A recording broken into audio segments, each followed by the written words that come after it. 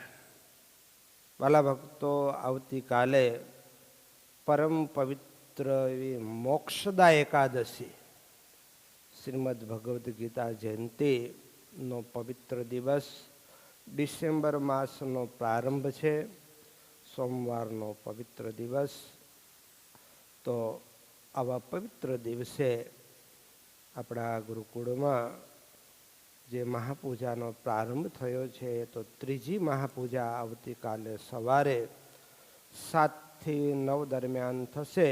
આપણા નિત્ય નિયમની કથા સવારે 6:30 થી 7 અને 7 થી 9 આપણી તૃતીય મહાપૂજા આ એકાદશીના પવિત્ર દિવસે થશે. તો ખાસ દરેક ભક્તજનો જેને ઓનલાઈન લાઈવ ટેલિકાસ્ટના માધ્યમથી લાભ લેવાનો હોય તે પૂજા સામગ્રી બધી રેડી રાખે, અને જેને પ્રત્યક્ષ બેસી અહીંયા લાભ લેવો હોય તે અહીંયા પ્રત્યક્ષ બેસીને પણ લાભ લઈ શકશે.